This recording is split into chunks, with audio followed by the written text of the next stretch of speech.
To know Joe Biden is to know that love without pretense, service without self-regard, and to live life fully. As one of his longtime colleagues in the Senate, who happened to be a Republican, once said, "If you can't admire Joe Biden as a person, you've got a problem. He is as good a man as God ever created." So, Joe, for your faith in your fellow Americans, for your love of country, and for your lifetime of service that will endure through the generations, I'd like to ask the military aide to join us on stage.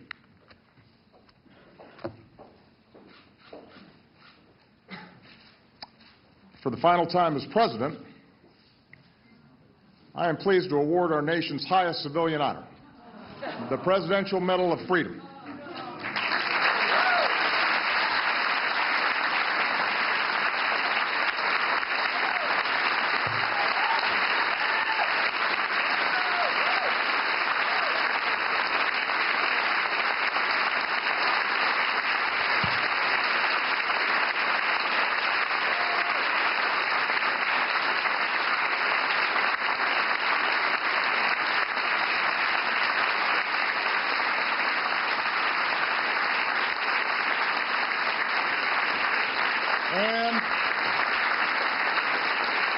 And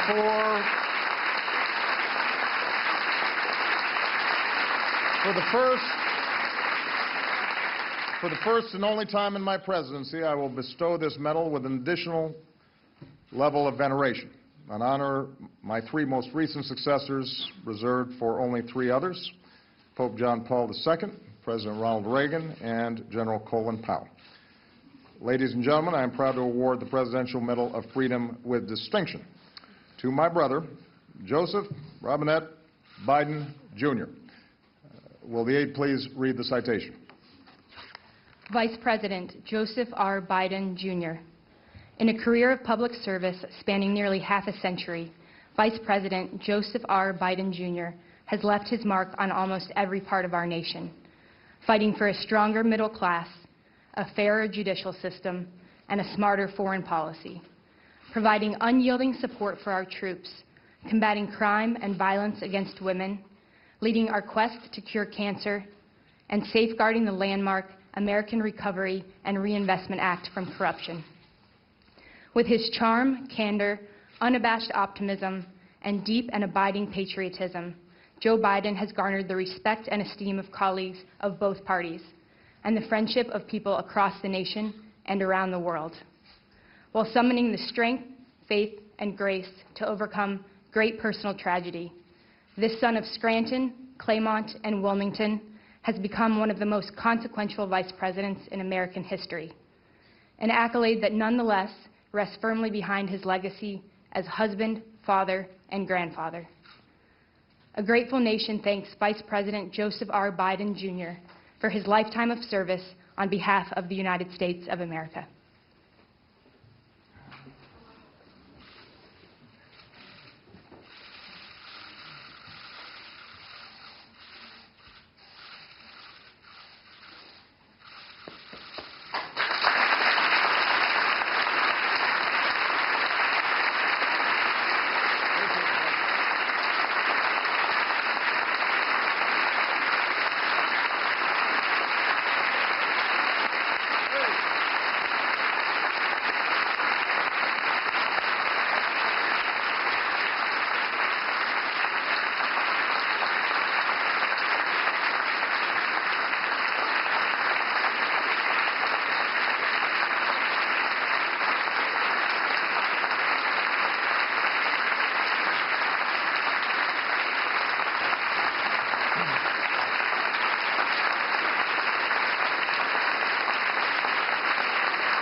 President.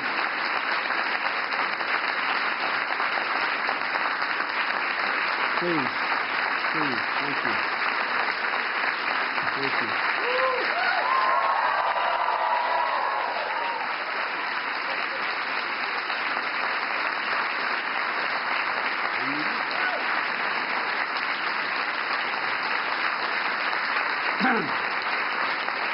Please. Thank you. Ricchetti, you're fired.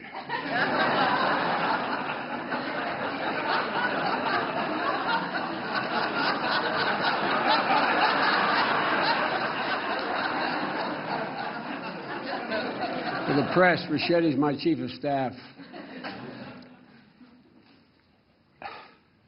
I had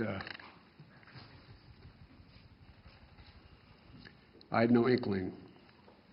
I thought we were coming over, Michelle, for you, Jill, and Brock and I, a couple of senior staff, to toast one another and say what an incredible journey it's been. Mr. President, you got right the part about my leaning on Jill, but I've also leaned on you and a lot of people in this room. I look around the room and I see great friends like Ted Kaufman, who's been so much wisdom.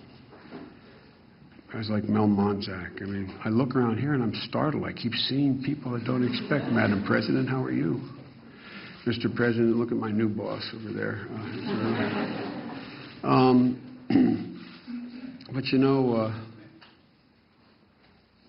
I get a lot of credit I don't deserve, to state the obvious. Because I've always had somebody to lean on.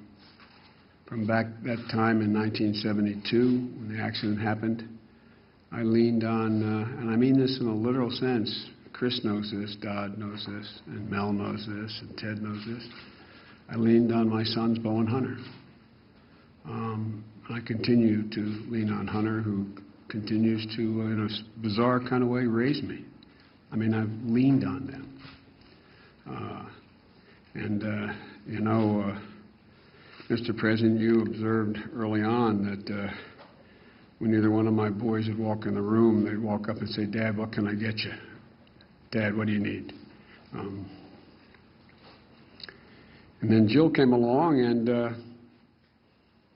she saved our life. No man deserves one great love, let alone two. But everybody knows here I am Jill's husband. Everybody knows that I love her more than she loves me. With good reason.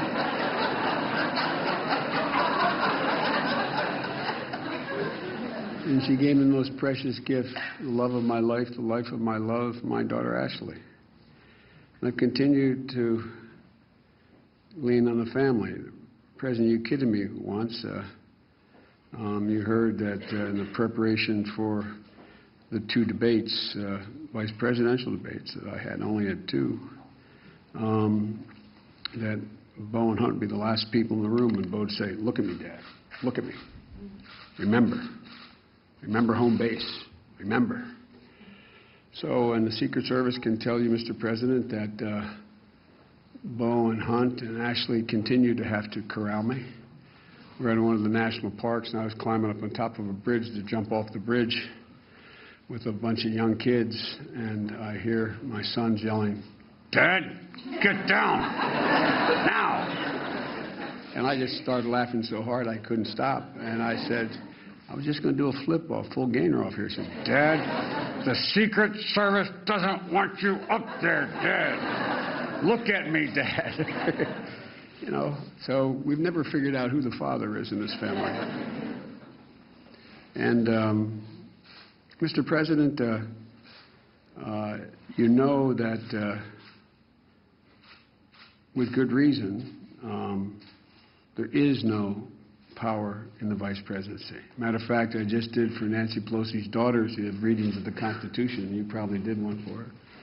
And they had me read the provisions relating to the vice presidency in the Constitution.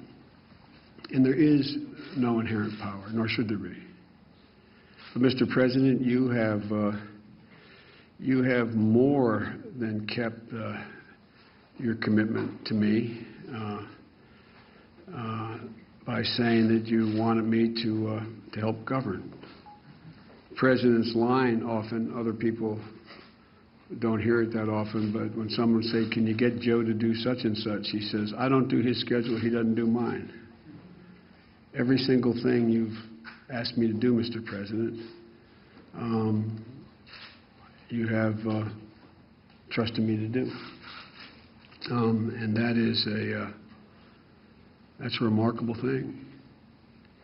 I don't think, according to, I see the president of Georgetown here as well, I don't think according to the presidential and vice presidential scholars that kind of relationship has existed. I mean, for real. It's all you, Mr. President.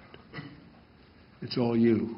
The reason why when you send me around the world, nothing gets, as my mom would say, gets missed between the cup and the lip is because they know when I speak for you.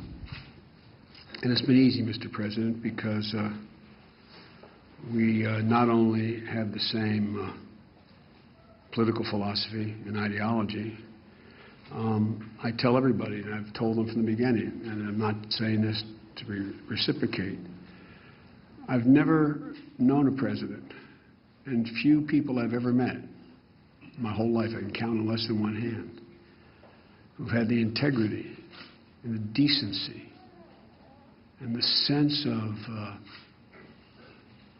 other people's needs like you do.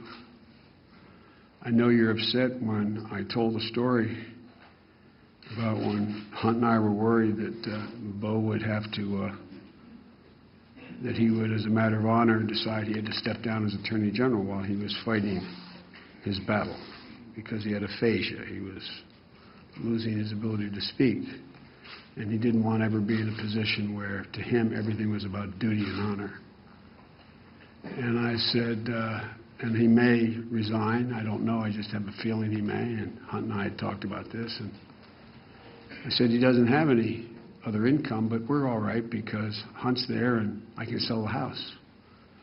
We're having a private lunch like we do once a week. And this man got up, came over, grabbed me by the shoulders, and looked me in the eye and said, don't you sell that house. You love that house. I said, it's no big deal, Mr. President. He said, I'll give you the money. We'll give you the money. Promise me. Promise me. You won't sell that house. I remember when Ashley, Mr. President, we were in the Oval, and Ashley was in an elevator. And the elevator plummeted to the, she was with a group of people, I forget which building in Philadelphia, and it plummeted to the ground. And immediately the service was worried that, you know, she may have been badly hurt. And I got up to take the call, and you didn't let up until you made sure your service followed through and made sure everything was all right.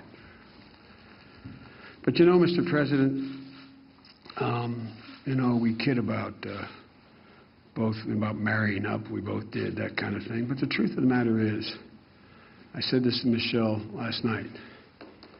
Michelle is the finest first lady, in my view, that has ever served in the office. There's been other great first ladies, but I really genuinely mean it.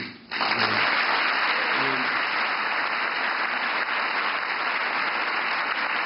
mean it. I kid.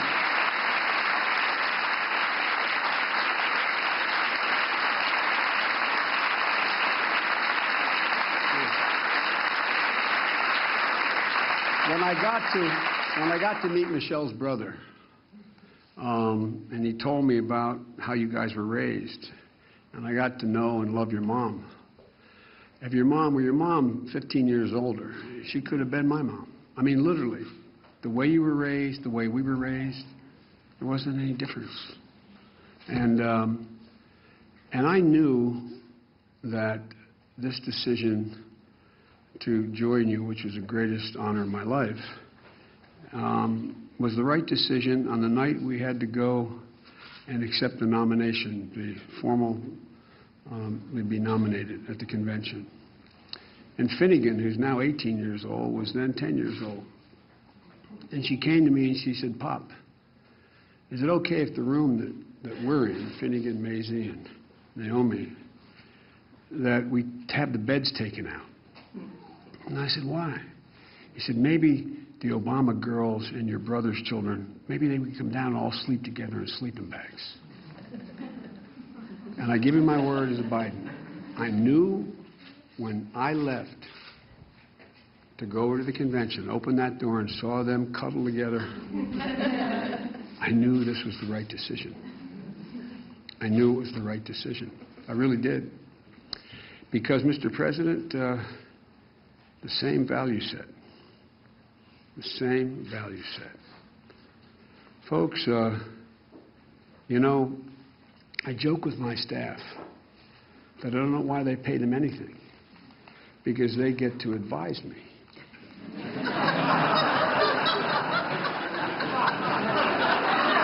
Let me explain what I mean by that. As the president of the University of Delaware, where my heart resides, in my home campus of Delaware, as he can tell you, I get to give you advice. I get to be the last guy in the room and give you advice on the most difficult decisions anyone has to make in the whole world. But I get to walk out, and you make it all by yourself. All by yourself. Harry Truman was right about the buck stopping at the desk. And I've never once doubted on these life and death decisions. I never once doubted that your judgment was flawed. Not once. Not once. We've disagreed and we've argued and we've raised our voices to one another, which we made a deal we'd be completely open like brothers with one another. But, Mr. President, I've watched you under intense fire. I will venture to say that no president in history has had as many novel crises land on his desk in all of history. The Civil War was worse, the World War II was worse, World War I. But, Mr. President, almost every one of the crises you faced was a case of first instance. A case of first instance. And I watched that prodigious mind and that heart as big as your head. I've watched you. I've watched how you've acted. When you see a woman or man under intense pressure, you get a measure, and you know that, Michelle. And your daughters know it as well. This is a remarkable man. And I just hope that the asterisk in history that is attached to my name when they talk about this presidency is that I can say I was part of the journey of a remarkable man who did remarkable things for this country.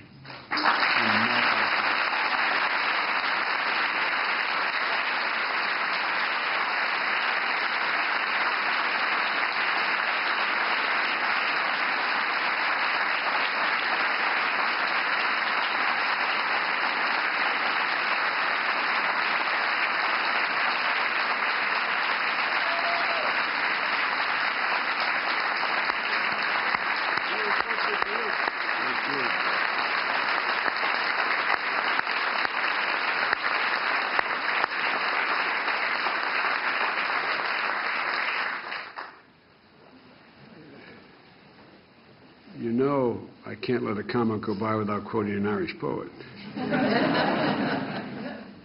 Jill and I talk about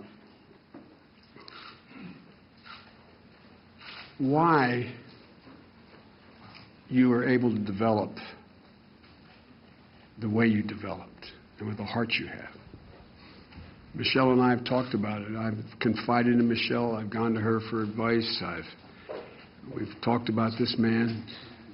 You give me insight. And I think it's because, Mr. President, you gave me credit for understanding other people's misery and suffering. Mr. President, there's not one single solitary ounce of entitlement in you, or Michelle, or your beautiful daughters. And you girls are incredible. You really are. It's not hyperbole. You really are.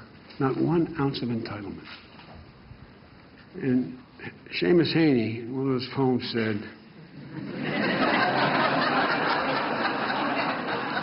when you can find someone who says it better, use it. He said, you carried your own burden, and very soon your symptoms of creeping privilege disappeared. You carried your own burdens, and very soon the creeping symptoms of privilege disappeared. Mr. President, you have sometimes been like a lone wolf, but you carried yourself in a way that is pretty remarkable. The history of the journey, your journey, is something people are going to write about a long time. And I'm not being solicitous when I say this. And you're so fortunate, both of you, to have found each other. Because all that grounding, all that you had, made this guy totally whole. And it's pretty amazing. Mr. President, this honor is not only well beyond what I deserve, but it's a reflection of the extent and generosity of your spirit. I don't deserve this, but I know it came from the President's heart. There's a Talmudic saying that says, what comes from the heart enters the heart. Mr. President, you have creeped into our heart, you and your whole family, including Mom, and you occupy it. It's an amazing thing that happened. I knew how smart you were. I knew how honorable you were. I knew how decent you were from the couple years we worked in the Senate. And I knew what you were capable of. But I never fully expected that you'd occupy the Biden's heart, from Hunter, Ashley, my sister, all of us. All of us. And, Mr. President,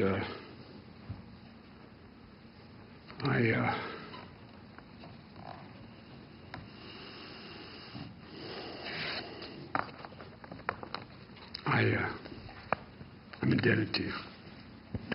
I'm indebted to your friendship. I'm indebted to your family. And I'll tell you, I'll end on a humorous note. We're having lunches, and mostly, and it's whatever in either one of our minds. We talk about family an awful lot. And about 6 months in, the President looked at me and said, you know, Joe, you know what surprised me? How we've become such good friends. And I said, surprised you? But that is candid Obama. And it's real. And Mr. President, you know, as long as there's a breath in me, I'll be there for you. My whole family will be, and I know it is reciprocal. And I want to thank you all so very, very, very much. All of you for being here.